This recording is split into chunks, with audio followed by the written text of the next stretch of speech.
കൂട്ടുകാർക്കും കർത്താവ് യേശുക്രിസ്തുവിന്റെ നാമത്തിൽ എൻ്റെ സ്നേഹവന്ദനം. ഇന്നത്തെ വീഡിയോയിൽ നമുക്ക് ബാബേൽ ഗോപുരത്തിൻ്റെ ചരിത്രം നോക്കാം.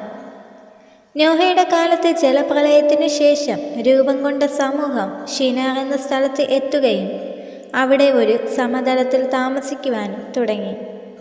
നോഹയുടെ മകനായ ഹാമിൻ്റെ മകൻ നിമ്രോദ് സത്യത്തിൻ്റെ മാർഗത്തിൽ നിന്ന് വ്യതിചലിക്കാൻ തുടങ്ങി. ലോകത്തിലെ ആദ്യത്തെ സ്വച്ഛാധിപതിയായി തീർന്ന നിമ്രോദ് ബാബേൽ അല്ലെങ്കിൽ ബാബിലോൺ എന്ന നഗരത്തെ തലസ്ഥാനമാക്കിയാണ് ഭരിച്ചിരുന്നത്.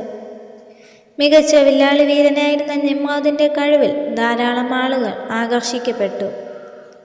അവർ നിമ്രോദിനെ സൂര്യൻ്റെ അവതാരമായും പ്രകൃതിയിലുള്ള മറ്റു ഗോളങ്ങളെയും നക്ഷത്രങ്ങളെയും ദേവന്മാരായും സങ്കല്പിച്ച് ആരാധിക്കുവാൻ തുടങ്ങി. ഒരിക്കൽ കൂടി ജലപ്രളയത്താൽ ദൈവം നശിപ്പിക്കാതിരിക്കേണ്ടതിന് അവർ വലിയ ഒരു ഗോപുരം പണി കഴിപ്പിച്ചു. ഇതിനെ ബാബേൽ ഗോപുരം എന്ന പേരിൽ അറിയപ്പെടുന്നു. ഇവരുടെ സംഘടിത ശക്തി നഷ്ടപ്പെടാതിരിക്കാൻ ഇവർ ഒരു സ്ഥലത്ത് തന്നെ കൂടി താമസിക്കുവാൻ തീരുമാനിച്ചു. സ്വർഗത്തോളം എത്തുന്ന ഒരു ഗോപുരമായിരുന്നു അവരുടെ ലക്ഷ്യം. അവരുടെ എല്ലാ കഴിവും അധ്വാനവും അതിനായി ഉപയോഗിച്ചു. സ്വർഗത്തിലേക്ക് ഉയരുന്ന ഒരു മഹാസൗധം പണിതെടുക്കുന്ന തിരക്കിലായിരുന്നു ജനങ്ങൾ നിമ്രോദിനു മുന്നിൽ വണങ്ങുന്നു. അവരുടെ അധ്വാനം മുഴുവൻ വ്യർത്ഥമായ ഒരു കാര്യത്തിനു വേണ്ടി ഉപയോഗിക്കുന്നു. ദൈവത്തെ മറന്നുകൊണ്ടുള്ള പ്രവൃത്തിക്ക് നിമ്രോദും ജനവും ശിക്ഷിക്കപ്പെടുന്നു.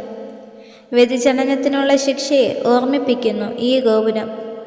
അതോടൊപ്പം തന്നെ ദൈവഹിതത്തിനെതിരായ മനുഷ്യാധ്വാനത്തിൻ്റെ നിഷ്ഫലമായ അധ്വാനവും. ഉയരത്തിലേക്ക് പൊങ്ങിയിരുന്ന ബാബേൽ ഗോപുരം ദൈവത്തിനടുത്തെത്താനുള്ള തെറ്റായ വഴിയെ സൂചിപ്പിക്കുന്നു. ഉയരത്തിൽ മനുഷ്യൻ പണിതുയർത്തുന്ന മതത്തിൻ്റെ ഗോപുരങ്ങൾ നിഷ്ഫലമാണ്. ബാബേൽ ഗോപുരം ഒരു പ്രതീകമാണ്. അവസാനം ആ ഗോപുരം തകർക്കപ്പെടും, ജനമോ ശിക്ഷിക്കപ്പെടുകയും ചെയ്യും.